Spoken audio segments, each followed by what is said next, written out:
Hey everyone, how's it going? I am Xeracon, I am back once again. Today is finally here, ladies and gentlemen. We have it. We have the Steam controller. The new Steam controller from Valve.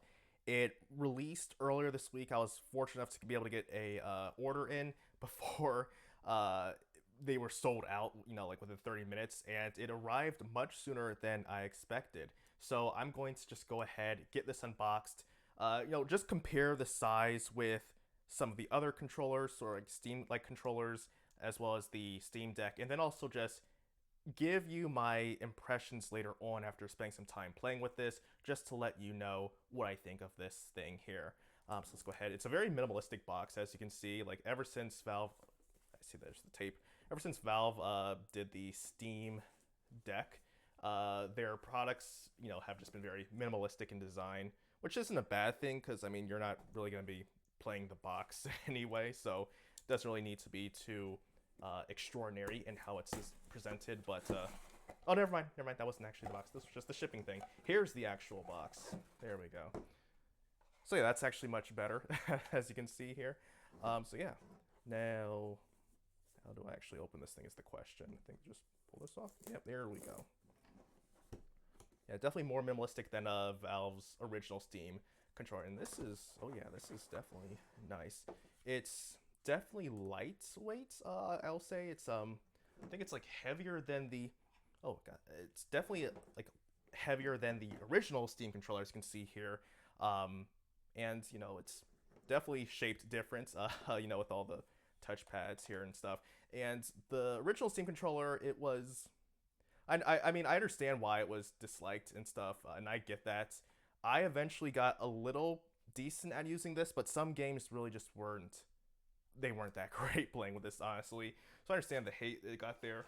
And of course, here's the Steam Horipad that came out last year or so, which I talked about and played with, and this was definitely okay-ish, I'd say, but in the long term, it wasn't really all that great, I'd say. And one of my biggest gripes were with the triggers, which were more like digital. I mean, there was a little bit of analog to them, but you really just can't push these too far down where it's like it might as well just be digital at this point if you can't actually have that full range that you would with a regular analog trigger. But this has been what I've been using as my main controller, which is the DigiPro Vader. No, I'm sorry, DigiByte Vader 4 Pro, and this one has been exceptional. I really like this controller a whole lot. It's got your simple Xbox design. I've got actual six button face. So that way, if you want to play like I guess fighters or just want to have extra buttons, you have that. You've got your rear buttons here. So you've got, I mean, they're a bit weirdly placed, but I think they're nice to have that option. You can switch the triggers to analog and digital, which is definitely nice. I've really found it useful for some games, sometimes more than others. And they can also change the sensitivity of the joysticks themselves, which is also great and has helped me with one game at least in particular. So all in all, this has been a great controller, and it's probably only about $10-15 more than the HoloPad. So I'm just like, this thing is inferior to this better product. And it's still, this one works pretty well in Linux for me. So I'm like, hey, that's still a big plus here for me in that regard. But yeah, so here we actually have the actual new Steam 2.0 controller. And yeah, and also, of course, comparing it with the Steam Deck, you know, definitely could fit that thing right on. Well, actually, it's this OLED version, but you can fit this right on the screen there. It's that small essentially. Yeah, I mean, I think the placement of the trackpads, they feel kind of fine. I mean, I didn't really use the trackpads all that. I mean, I did really use them, but I think it'll probably work. Of course, I won't know until I actually use it. But all in all, I think this is a pretty. Oh dear. Oh no! Don't turn it on now. I did not mean to actually turn it on now. Yeah. So you do your thing there, but let's just also quickly look over everything else that comes in here. Of course, we've got the puck that you attach here for not only connecting to your controller, but also for charging. Oh, I'm sorry. Magnet said, go the other way, bro. Oh yeah, still pretty simple there. And I guess, just the cable comes, where's the cable at, actually? Cable. Is this it? Oh. Okay, I guess maybe you provide your own cable? Is that it? Let me just flip this around. No, the cable should be in here. What have you done, Valve? Where's my cable? Oh, wait, never mind. It's right in here. Just gotta figure out how to open this thing, though, because I don't want to actually break anything. Because it does? Okay, just turned off. Yeah, like I see the cable right here, but like, what in the world? Because I don't want to like pull. Oh, never mind. You do actually just didn't pull hard enough. So yeah, boom, cable. There we go. USB Type C.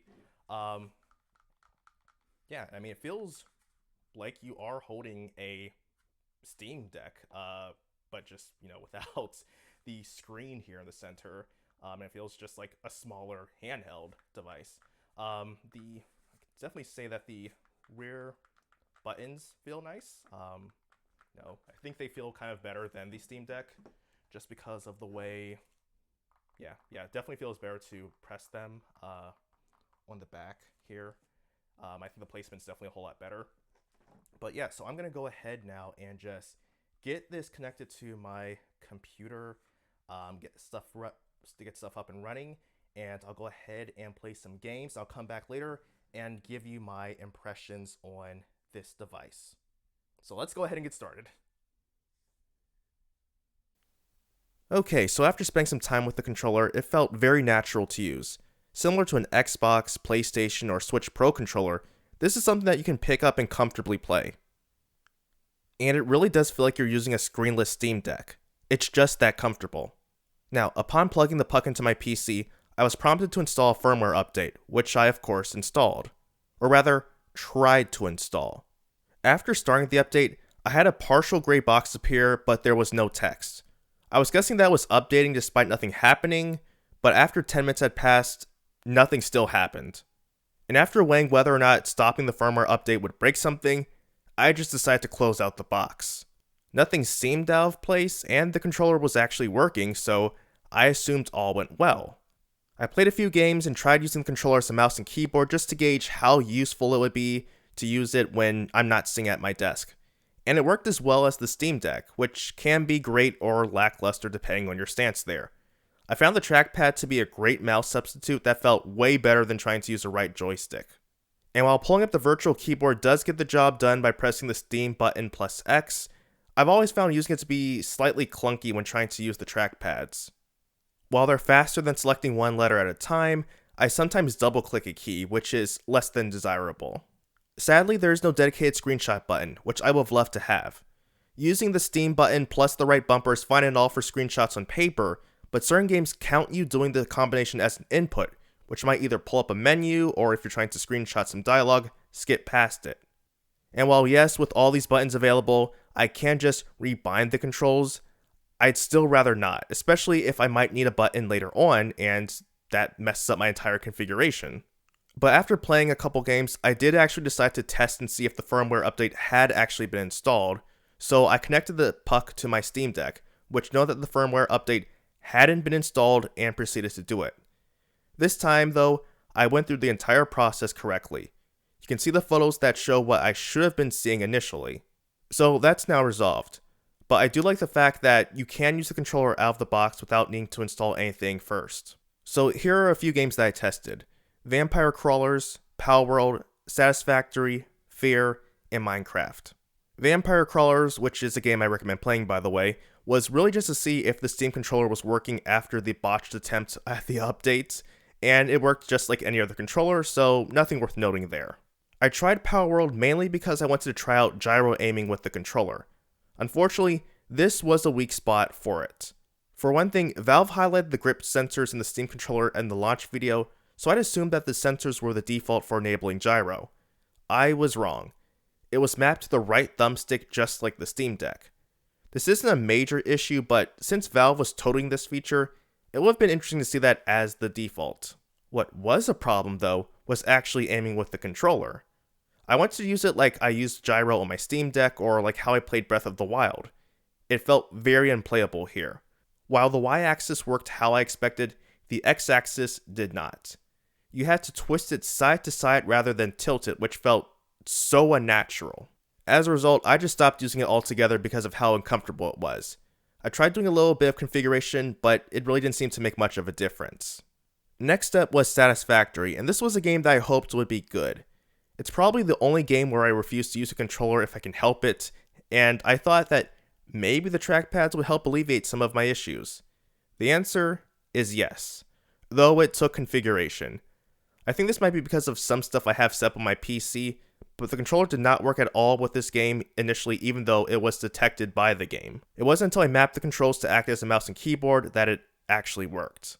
And then it worked like a dream for me. It gave me the mouse keyboard feel I wanted while having the comfort that controller provides.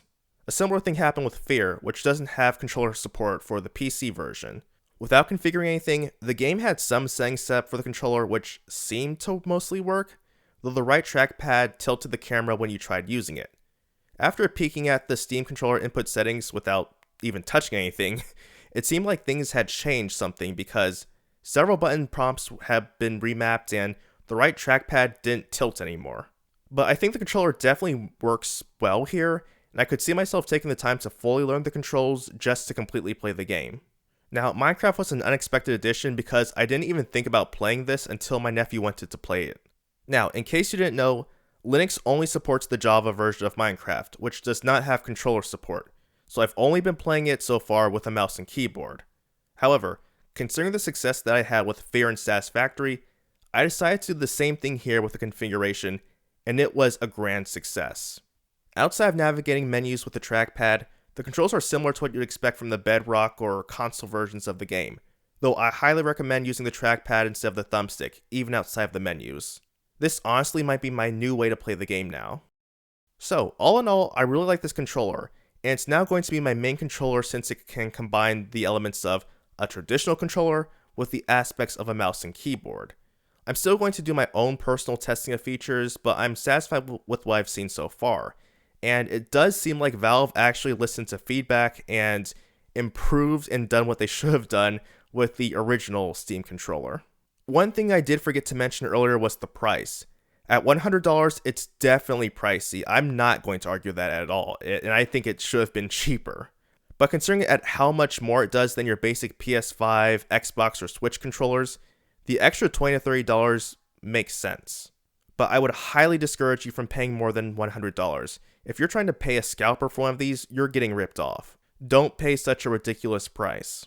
But that will do it for today. Thank you very much for taking the time to watch this video. I appreciate it. Let me know your thoughts in the comments below. Were you able to secure a Steam controller on launch day? Are you waiting for yours now in the mail? Are you in the reservation system? Or are you waiting to get one with the Steam machine? Let me know. So until next time everyone, I am iamxeracon signing off. Have a good one.